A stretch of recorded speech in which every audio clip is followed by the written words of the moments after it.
Makanya Kiai As'ad dulu pernah jauh. Santri saya itu umum, putranya raja, putranya pejabat, putranya pokoknya umum lah. Siapapun itu bisa belajar sama saya, bisa ngaji di sini, kata Kiai As'ad. Cuma saya minta kalau masuk ke pondok itu titelnya dicantolkan di rong laut dulu.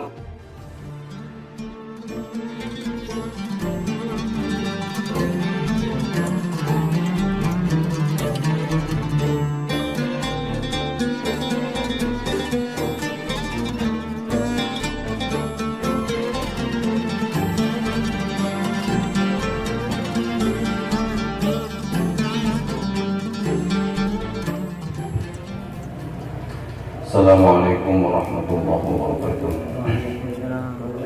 Bismillahirrahmanirrahim. Ila hadratin Nabi Mustafa Muhammadin sallallahu alaihi wasallam wa ala alihi wa ashabihi wa azwajihi wa dhurriyyatihi wa qarabatihi wa sadiqanihi min al-anbiya'i wal mursalin wal ulama'i wal awliya'i wa syuhada'i was salihin wal a'immatil mujtahidin wa tabi'in wa tabi'in tabi'in wa man tabi'ahum bi ihsan ila yaumiddin wa 'ala alihi bi rahmatika ya arhamar rahimin.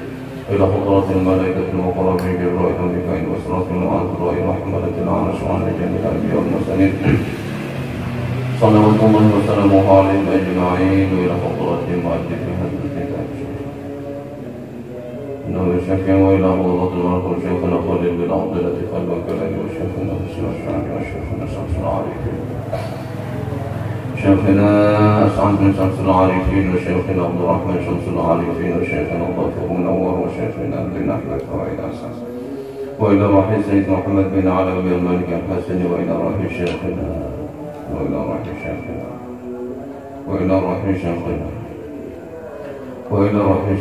كحج مزكد ووصلهم وفرعهم والمنتسبين إليهم ومريدهم ومحبهم أن الله يعلي درجاتهم في الجنة ويعيد علينا من بركاتهم وبركات علمهم وسرهم وأسرارهم ويؤثر علينا ويتكرمتهم له درجات وعلى ما نوينا وعلى ما نوفقنا الصالح وعلى تدبيره بنية قبول الكلام كل مسؤول ومأمول بجهد سيد الرسول محمد صلى الله عليه وسلم. الفاتحة. أعوذ بالله من الشيطان الرجيم. بسم الله الرحمن الرحيم. الحمد لله رب العالمين الرحمن الرحيم مالك يوم الدين. إياك نعبد وإياك نستعين. اهدنا الصراط المستقيم صراط الذين أنعمت عليهم غير المغضوب عليهم ولا الضالين. آمين.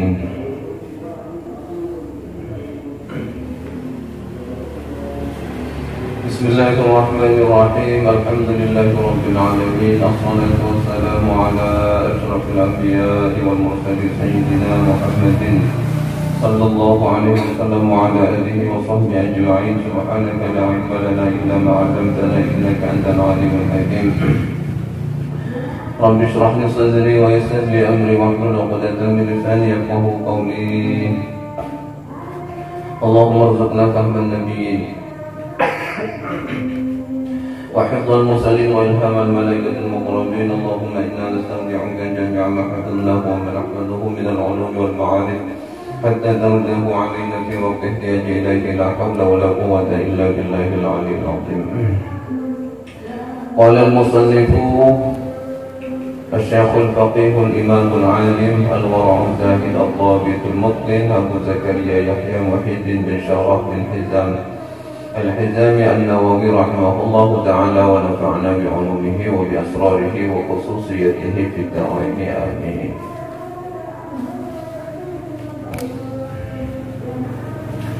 بسم الله الرحمن الرحيم. فصل في آداب المتعلم. Faslun, sebuah fasal fi adabil muta'allim, di dalam menjelaskan adabul muta'allim, tentang beberapa adab seorang pelajar. Jami'u ma dzakarnahu min adabil mu'allim fi nafsihi adabun lil muta'allim. Jami'u, semua apa-apa zakaruna yang telah kami sebutkan, yang telah kami jelaskan kepada adab,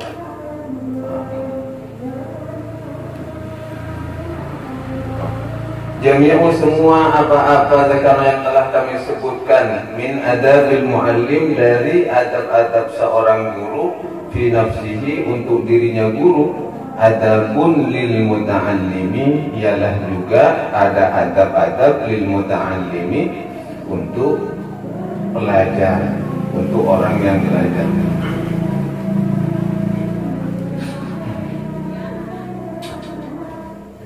Jadi kata Imam An-Nawawi, semua yang telah dijelaskan sebelumnya tentang adab-adab seorang guru itu juga ada adab-adab untuk seorang murid. Sebenarnya tinggal membalikkan saja. Apa yang menjadi adabnya seorang guru itu juga adalah adabnya seorang murid, tinggal dibalik.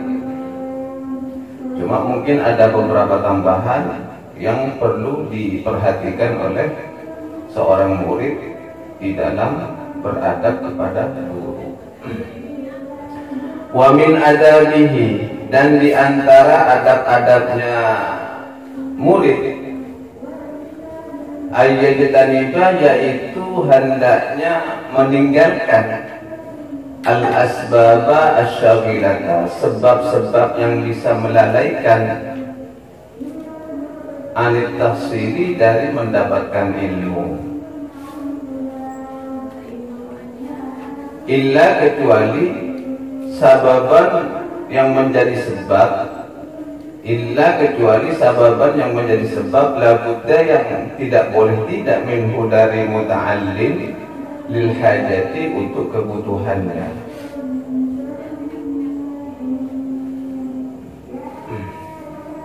Jadi seorang murid, kata Imam Nawawi, hendaknya meninggalkan beberapa sebab yang bisa melalaikan dari mendapatkan ilmu, kecuali sebab-sebab itu tidak boleh tidak, harus dilakukan karena suatu kebutuhan, gitu maksudnya. Contohnya kan main HP ini kok kayaknya kelihatannya main HP ini seakan-akan ini bermain-main, membuat sesuatu yang lain. Ternyata begitu di kitab-kitabnya ada di HP atau dapat laptop, ya. Karena sekarang zaman modern, fasilitas juga modern. Sebab-sebab yang tidak boleh kita memang menjadi kebutuhannya. Kesana kemari bawa HP, dan setiap pengajian ini bawa laptop ini kayaknya. Kan sepintas kan sesuatu laptop ini, sebuah laptop ini kan biasanya sesuatu yang membuat lalai dari keilmuan biasanya seperti itu. Ini secara pandangan zaman sekarang, ya. Kalau zaman dulu mungkin entah apa. Wa yanbaghi an yutahhira qalbahu minal adnasi. Wa yanbaghi, dan seharusnya bagi murid, an yutahhira qalbahu, an yutahhira, mensucikan siapa murid, qalbahu, akan hatinya, membersihkan kepada hatinya. Membersihkan dari apa? Minal adnasi, dari kotoran-kotoran. Membersihkan hatinya dari kotoran-kotoran hati, seperti niat yang tidak ikhlas, yang ya, sama sebenarnya ini dengan pembahasan tentang seorang muallim. Tujuannya apa, kata Imam Nawawi? Liyasluha liqabulil Quran. Liyasluha, agar hati itu menjadi soleh, menjadi bagus dan mudah menerima liqabulil Quran, dan bisa mudah menerima kepada Al-Quran, wa hifdhihi, dan mudah menghafalnya, wastismarihi, dan bisa memetik buahnya atau bisa memetik intisari dari Al-Quran. Jadi kata Imam Nawawi, seharusnya bagi seorang murid, seorang muta'allim, hendaknya senantiasa membersihkan hatinya dari kotoran-kotoran. agar menjadi hati yang soleh. Karena kalau sudah soleh bisa mudah cepat menerima Al-Quran, sehingga Al-Quran itu mudah masuk. Bahkan bukan cuma mudah masuk, tapi bisa dihafalkan. Selain bisa dihafalkan, juga bisa diambil hikmahnya, apa intisari dari Al-Quran. Ini yang disebut dengan menjadi seorang hafidh lafidhan maknan wa amalan. Ini hafal dari segi bacaan, juga paham dari segi makna, dan juga mampu mengamalkan. Istismar sudah bisa mengambil buahnya. Faqad sahha an Rasulillah sallallahu alaihi wasallam, maka sungguh-sungguh telah sahih an Rasulillah sallallahu alaihi wasallam, sebuah hadis dari Rasulullah sallallahu alaihi wasallam, annahu, sesungguhnya Rasul, qala, telah bersabda siapa Rasulullah sallallahu alaihi wasallam. Apa sabda Rasul? Ala inna fil jasadi mudghatan idza salahat salahal jasadu kulluh wa idza fasadat fasadal jasadu kulluh ala wa hiyal qalbu. Ala, ingatlah, kata Rasulullah, ingatlah, inna fil jasadi, sesungguhnya di dalam jasad ini, mudghatan, terdapat segumpal darah. Sesungguhnya di dalam jasad ini, di dalam tubuh ini, mudghatan, terdapat segumpal darah. Idza salahat, apabila bagus segumpal darah itu, salahal jasadu kulluh, maka bagus pula al jasadu kulluh, apa? Jasad kulluhu, secara keseluruhannya. Apabila segumpal darah itu bagus, maka seluruh tubuh pun akan bagus. Wa idza fasadat, dan apabila rusak apa mudghah itu, mudghatan, segumpal darah itu, fasadal jasadu kulluh, maka akan rusak pula lah. Fasada, maka rusak pula lah al jasadu, apa tubuh, kulluhu, secara keseluruhan. Kalau sudah segumpal darah itu rusak, maka seluruh tubuh pun akan ikut rusak. Apakah itu? Ala, kata Rasul itu, sabda Rasul, ala, ingatlah, wahiyal qalbu, itulah yang dinamakan hati. Jadi kalau hatinya bagus, maka perilakunya pun akan bagus, seluruh tubuh pun akan menjadi bagus, akhlaknya pun akan menjadi terpuji. Tapi kalau sudah hatinya rusak, maka akhlaknya pun akan menjadi akhlak yang buruk, seluruh tubuh pun buruk, bahkan kata-katanya pun tidak baik, akan menjadi kata-kata yang buruk. Waqad ahsanal qailu biqaulihi, waqad ahsana, dan sungguh sangat bagus al-qailu, apa ungkapan siapa al-qailu, apa ungkapan biqaulihi, yang mana dengan ungkapannya, apa ungkapannya itu? Yutayyibul qalbu lil ilmi. Ada yang berkata membaca yatibu, tapi saya lebih condong kepada yutayyibu,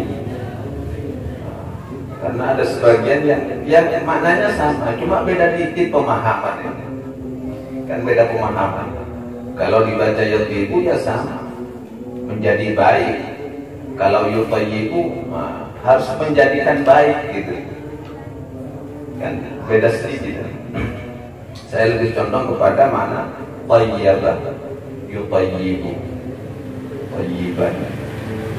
Yutayyibul qalbu lil ilmi, yutayyibu, harus menjadikan baik al-qalbu, apa hati.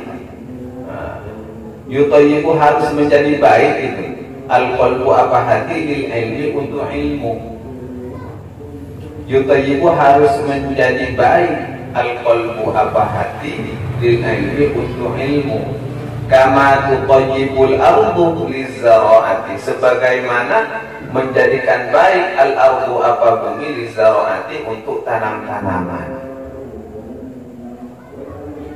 Artinya sebelum menuntut ilmu itu harus perbaiki hati dulu, karena ilmu yang akan diperoleh itu akan sesuai dengan kondisi hati.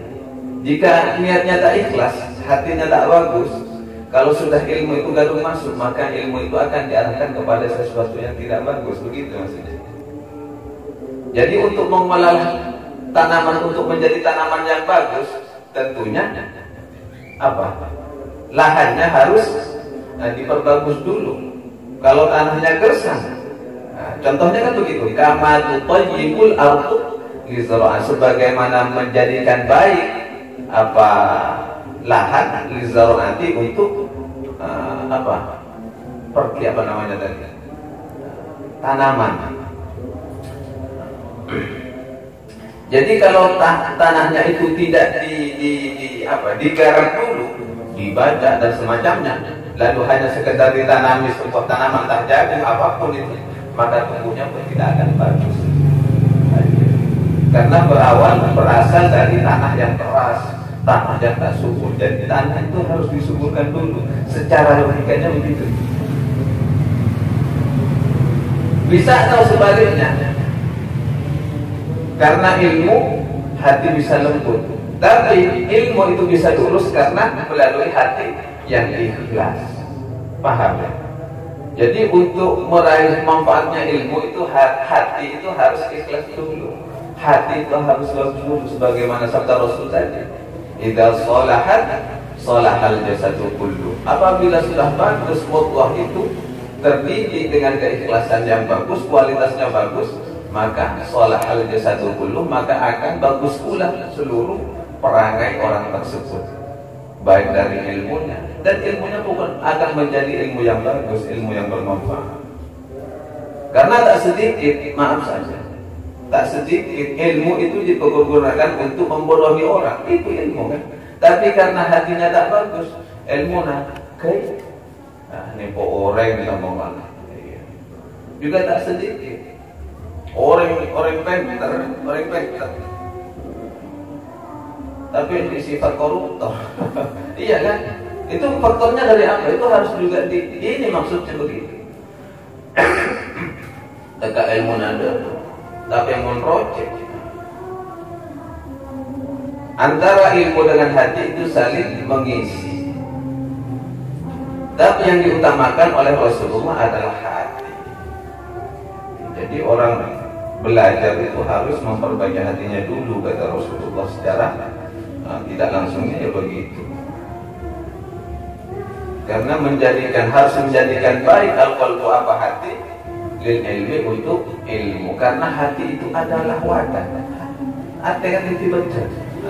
Ilmu itu adalah isinya. Amalan itu adalah penutupnya. Akhlak itu adalah wadahnya. Kan ibadah hadis al-ilmu uryanun, al-imanu uryanun. Iman itu telanjang. Jadi tutupilah ketelanjangan itu dengan apa? Dengan ilmu, dengan semacamnya.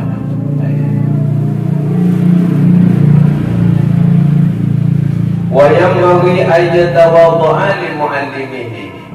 Wa yanbaghi, dan seharusnya bagi muta'allim ayyatawadda'a, memiliki sikap tawaddu li mu'allimihi, terhadap gurunya.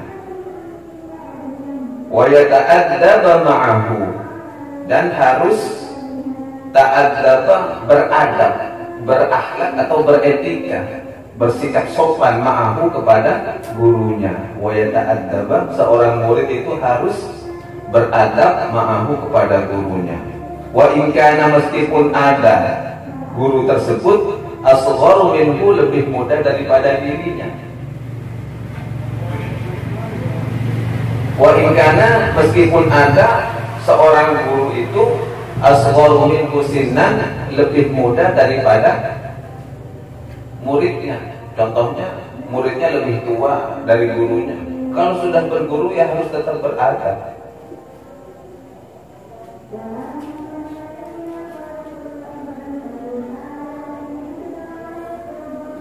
Wa aqallu syahratan wa nasaban wa salahan. Wa aqallu, dan meskipun seorang guru itu lebih sedikit syahratan, keviralannya, keterkenalannya ya, kemasyhurannya lah. Contohnya seorang artis yang sudah terkenal ngaji kepada guru yang tak terkenal seperti terkenalnya artis maksudnya. Tetap harus beradab. Wa nasaban, dan meskipun nasabnya tak seperti dirinya, baik dari segi nasab, wasolahan dan kesolehan maksudnya. Walaupun sepintas gurunya itu tak sesoleh dirinya gitu loh maksudnya. Wa aqallu syahratan wa nasaban, baik dari segi nasab. Yang pertama, meskipun lebih sedikit syahwatan dari segi kemasyhuran, wa nasaban, nasab, wa sholahan, dan kebaikannya, wa ghairu dzalika, dan juga selainnya daripada itu dan lain-lainnya.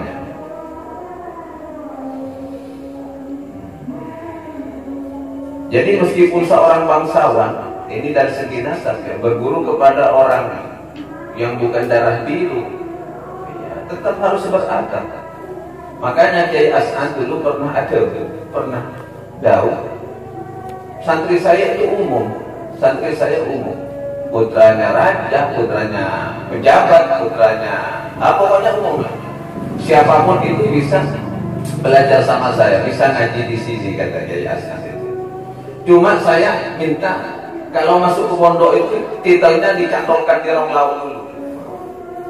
Titelnya itu cantolkan rong laut. Kalau iye ya iye sampai rong laut. Kalau ya Habibnya ya titipkan di sana dulu, di gerbang rong laut ya, gerbang pesantren. Kalau anaknya pejabat ya titipkan di sana dulu. Kalau lora sahabat dengan di sana. Artinya masuklah ke sini sebagaimana seorang pelajar tanpa mengandalkan titel, martabat, dan semacamnya, harkat dan martabat itu. Ini yang dimaksud. Jadi Kiai As'ad itu bukan tanpa alasan, karena juga ada dalilnya. Agar seorang santri benar-benar memiliki sikap tawadhu dan beradab kepada guru, agar akhirnya memperoleh keberkahan dari ilmu tersebut. Wa yatawaddu'a lil ilmi, dan hendaknya seorang murid yatawaddu'a, bersikap tawadhu, lil ilmi, kepada ilmu. Kalau tadi kan harus bersikap tawadhu kepada guru, ini juga ada anjuran bersikap tawadhu kepada ilmu. Jadi ucapan sarapan artinya tawadhu kepada ilmu, jangan menyepelekan ilmu. Karena mentang-mentang sudah tahu, karena belajar kepada orang yang mungkin baru, oh ini kan sudah ilmu yang saya pelajari, nggak seru, nggak tertarik. Itu termasuk menyepelekan ilmu namanya. Dari siapapun ilmu itu disampaikan, kalaupun sama, kalau niatnya itu tetap ingin belajar, ya tidak boleh menyepelekan seperti itu. Dengarkan, perhatikan. Itu bagian dari tawadhu lil ilmi namanya, tawadhu kepada ilmu. Jadi seorang murid harus juga bersikap tawadhu kepada ilmu. Ataupun seandainya ada gurunya itu mengulang-ulang ilmu yang sama, penyampaiannya itu sama. Penyampaian sekarang B kan, besok malamnya juga B lagi, sehingga ada kejenuhan dan ungkapan di dalam hati muncul terbesit, ini kan ilmu yang sering disampaikan, kok masih ini terus, bosan. Itu sudah tidak tawadhu kepada ilmu namanya. Hati-hati. Walaupun seandainya harus disampaikan secara berulang-ulang oleh gurunya, terima saja. Karena dengan menerimanya itu ada nilai keberkahan dari ilmu itu sendiri. Fabi tawadhu'ihi, maka dengan sebab sikap tawadhu'nya muta'allim, fabi tawadhu'ihi, maka dengan sebab sikap tawadhu'nya seorang murid lil ilmi kepada guru, yudrikuhu, niscaya dia akan mendapati. Artinya yudrikuhu, niscaya dia akan mendapati keberkahan ilmu, hakikat ilmu, istismarihi, buahnya ilmu. Itu loh maksudnya. Jadi akan didapati secara keseluruhannya dengan segala macam bentuk kesempurnaan ilmu. Benikun paham, tapi insya Allah akan mampu mengamalkan. Wa qalu dan sungguh-sungguh qalu telah berkata siapa mereka? Mereka siapa ini? Para penyair. Para penyair nadhaman akan sebuah nadham. Apa nadhamnya ini para penyair tentang orang-orang yang berilmu ini? Al-ilmu harbun lil fatal muta'ali kasaydi harbun lil makanil ali. Al-ilmu adapun ilmu harbun menjadi musuh. Harbun ialah menjadi musuh lil fata bagi pemuda al-muta'ali yang menyombongkan diri. Al-ilmu adapun ilmu harbun ialah menjadi musuh lil fata bagi pemuda. Di sini disebut pemuda karena pemuda biasanya identik dengan belajar ya. Makanya di sini disebut pemuda.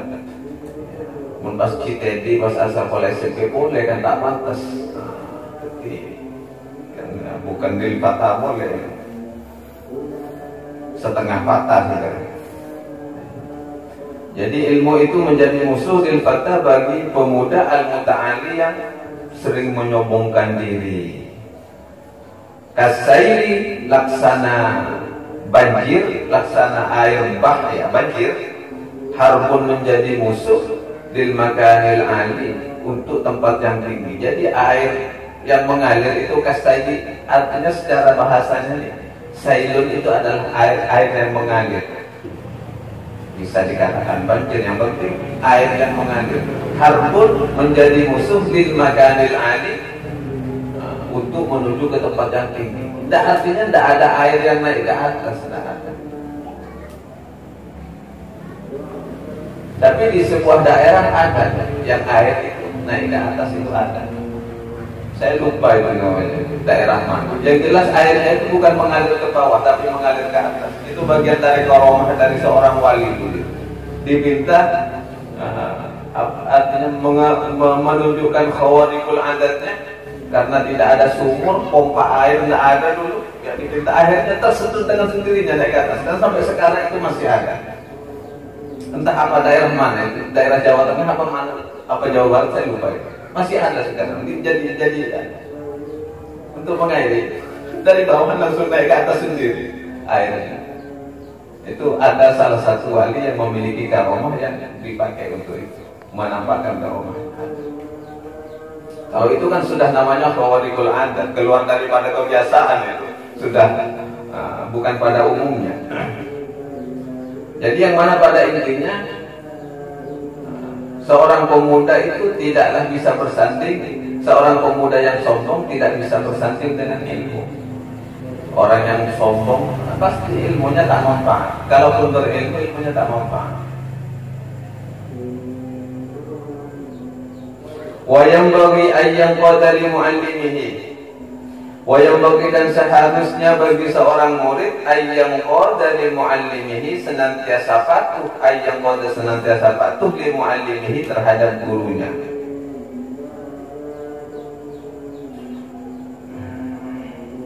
Wa yushawirahu dan hendaknya senantiasa bermusyawarah. Wa yushawirahu dan hendaknya senantiasa bermusyawarah kepada gurunya fi umurihi, di dalam urusannya, di dalam urusan-urusannya. Jadi bertanya kepada gurunya itu tentang apa yang harus dijalani.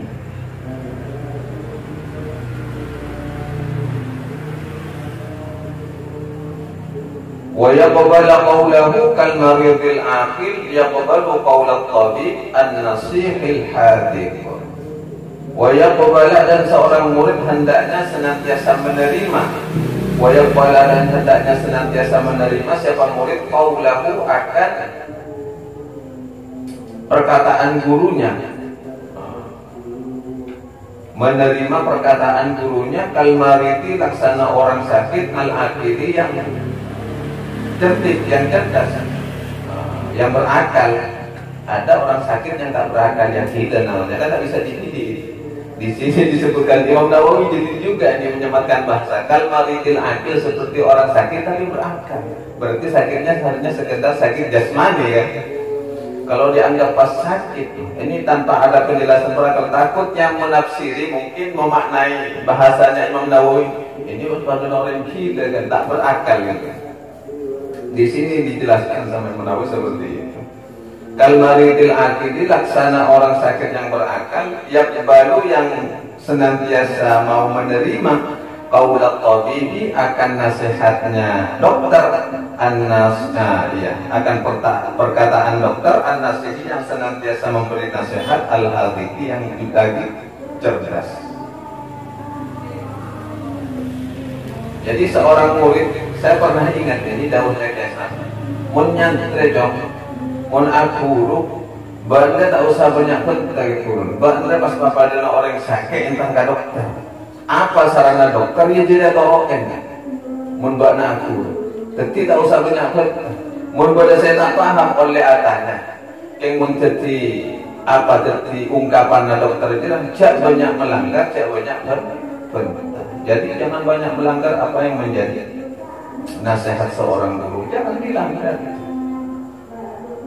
Karena dokter cuma pacet berterobor, saya dokter guna nama dokter sama dengan guru. Kalau kamu ingin alim, alama, ilmunya bermanfaat, ikuti apa yang menjadi perintah guru. Niscaya, insya Allah kalian ini akan mendapatkan ilmu yang bermanfaat. Ini daunnya kesan seperti itu.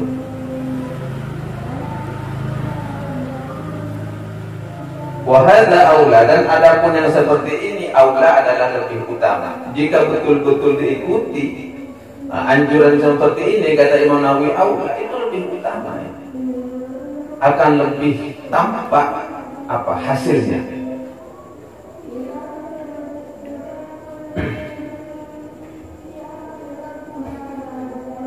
Jadi tinggal memilih bagaimana orang itu di dalam berguru, ingin berhasil dengan segala macam bentuk kesempurnaannya, atau hanya ingin menjadi orang pintar saja.